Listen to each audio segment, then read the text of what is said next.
Guys, Redmi 14 সিরিজটা এই September মাসেই চলে আসবে। আর শাওমি এই সিরিজটার মাধ্যমে মার্কেটে আবার কামব্যাক করতে চলেছে, বিকজ রেডমি নোট 14 সিরিজের মধ্যে রেডমি নোট 14 প্রো এই ডিভাইসটি হবে মাথা নষ্ট করার মতো একটি ডিভাইস বাজেট ক্যাটাগরিতে। আর সবচেয়ে কম দামে এটি প্রোভাইড করবে বেশি স্পেসিফিকেশন, মানে ভ্যালু ফর মানির ফোন বলা হবে এই রেডমি 14 প্রো ফোনটিকে, যেখানে কিনা শাওমির লক্ষ টাকার ডিসপ্লেকে ইউজ করবে শাওমি এবার। মানে দাঁড়াচ্ছে গিয়ে শাওমি 14 সিরিজে যেই মাইক্রো কার্ভ ওলেড প্যানেলের ডিসপ্লেকে ব্যবহার করা হয়েছিল, সেই ডিসপ্লেগুলোকেই এবার রেডমি নোট 14 প্রোতে ইউজ করতে যাচ্ছে শাওমি। তাছাড়া থাকছে লক্ষ টাকার ক্যামেরা সেটআপ এই বাজেট ক্যাটাগরির ফোনে। তার পাশাপাশি মিড বাজেটের সবচেয়ে ব্যালেন্স একটা চিপসেট দেওয়া হয়েছে রেডমি নোট 14 সিরিজে। তার সাথে আর কি নতুন থাকছে তা দেখার জন্য একটি লাইক এবং সাবস্ক্রাইব করে দেখতে থাকুন। ফার্স্ট অফ অল যদি কথা বলি, রেডমি নোট 14 প্রো সিরিজের ডিজাইনটা হুবহু দেখতে এরকমই হবে। পিছনে স্কোয়ার অথবা কিছুটা রাউন্ড শেপের ক্যামেরা বাম্পের সাথে আসবে রেডমি নোট 14 প্রো স্মার্টফোনটি, যেখানে কিনা 50 মেগাপিক্সেলের ট্রিপল ক্যামেরা সেটআপকে দিয়ে দেওয়া হবে। আর এর ফ্ল্যাশ লাইটটাও হবে কিছুটা বড় সড়ো। সো এরকম ডিজাইন আপনাদের কাছে কেমন লাগছে অবশ্যই কমেন্টে জানাতে ভুলবেন না। রেডমি নোট 14 প্রো স্মার্টফোনটির পেছনে এবং সামনে দুই দিকেই থাকবে কর্নিং গরিলা গ্লাসের প্রোটেকশন। ডিসপ্লে হিসেবে এবার শাওমি 14 সিরিজের মাইক্রো কার্ভ ওলেড অথবা অ্যামোলেড প্যানেলের ডিসপ্লেকে ইউজ করতে যাচ্ছে শাওমি তাদের নোট 14 প্রো সিরিজে। আর এই ডিসপ্লেটাতে 1.5K রেজলিউশনের শার্পনেস থাকবে। এত ভালো একটা ডিসপ্লেতে কোনো কন্টেন্ট দেখে অনেক ভালো এক্সপিরিয়েন্স পাবেন, তার সাথে দেখতেও ভালো লাগবে। এছাড়া থাকছে 120 হার্জের রিফ্রেশ রেট, আর থাকছে হায়ার টাচ স্যাম্পলিং রেট, এর সবগুলোই থাকছে এই ফোনটাতে। আর যদি কথা বলেন বেজেলের দিকে, তো আইফোন 15 প্রো ম্যাক্সের মতো অনেক ন্যারো বেজেলের সাথেই আসবে এই নোট 14 প্রো স্মার্টফোনটি। সো প্রথম দেখাতেই যে কারো মনে হবে যে এটা একটা প্রিমিয়াম কোয়ালিটির লক্ষ টাকার স্মার্টফোন। তাছাড়া এই ফোনটার ডিসপ্লেতে রয়েছে 3000 নিটস এর পিক ব্রাইটনেস, তার মানে রোদে ব্যবহারে আপনারা কোনো রকম সমস্যাই দেখতে পাবেন না এই ফোনটাতে। ক্যামেরা সেকশনে 15 মেগাপিক্সেলের সনির LYT600 এই সেন্সরটিকে নাকি ব্যবহার করতে যাচ্ছি শাওমি তাদের এই ফোনটিতে। এই সেন্সরটিকে আমরা অনেক লক্ষ টাকার বাজেটের ফোনেও দেখতে পেয়েছি। এই সেন্সরটা দিয়ে অনেক ভালো ছবি তোলা যায়। আর এই সেন্সরের সাথে থাকছে 8 মেগাপিক্সেলের আলট্রা ওয়াইড এবং 4 মেগাপিক্সেলের ম্যাক্রো সেন্সর। এগুলোর কারণে মেইন সেন্সরটা আরও বেশি পাওয়ারফুল হয়ে উঠেছে। আর ফ্রন্টে রয়েছে 16 মেগাপিক্সেলের সেলফি।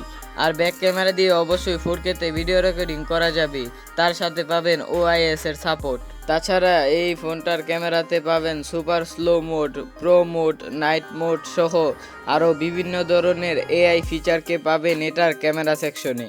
AI নিয়ে যেহেতু কথা বলছি, তো রেডমি নোট 14 প্রো স্মার্টফোনটি হবে একমাত্র এরকম ফোন যেটা কিনা মিড বাজেট সেগমেন্টে লক্ষ টাকার AI ফিচারকে দিয়ে দিবে শাওমি ফ্রিতে, যেমন ভিডিও সামারি করা এবং এআইয়ের মাধ্যমে বিভিন্ন ইনস্ট্রাকশন দিয়ে নিজের ফটোকে এডিট করা। এছাড়া গুগলের ম্যাজিক ইরেজারের মতো ফাংশনালিটিও থাকবে রেডমি নোট 14 প্রো স্মার্টফোনটিতে। এছাড়া এই ফোনটার সকল AI ফিচার সম্পর্কে জানতে আমাদের সেপ্টেম্বর মাস পর্যন্ত অপেক্ষা করতেই হবে। এটার পারফরমেন্সের জন্য স্ন্যাপড্রাগন 7S Gen 3 এই নতুন চিপসেটটাকে ব্যবহার করতে যাচ্ছে শাওমি তাদের এই নোট 14 প্রো স্মার্টফোনটিতে, যার অন্তত বেঞ্চমার্কের স্কোর 8 থেকে 9 লক্ষর আশেপাশে হতে পারে। সো গাইস, এই ফোনটা যেই বাজেটে লঞ্চ হবে সেই বাজেটের হিসাবে এই চিপসেটটাকে একটি ভালো চিপসেটই বলা যায়।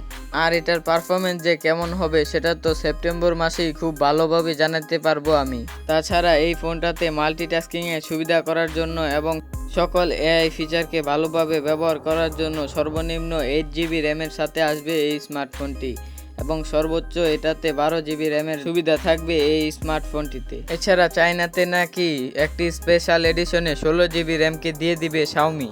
এছাড়া যদি এই ফোনটাতে 16GB র্যামকে দিয়ে থাকে, তাহলে 16GB র্যামের সাথে আরও 16GB র্যামকে যুক্ত করে মনে মনে আপনি 32GB র্যামকে ইউজ করতে পারবেন।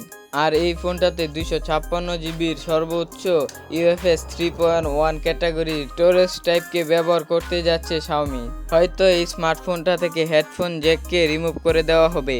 আর এই ফোনটাতে আমরা SD কার্ডকে মিস করব, কারণ এই ফোনটাতে কোনো এসডি কার্ডের সাপোর্ট এছাড়া 5500 অথবা 6000 এমএইচ এর ইউজ ব্যাটারির সাথে আসবে রেডমি নোট 14 প্রো স্মার্টফোনটি।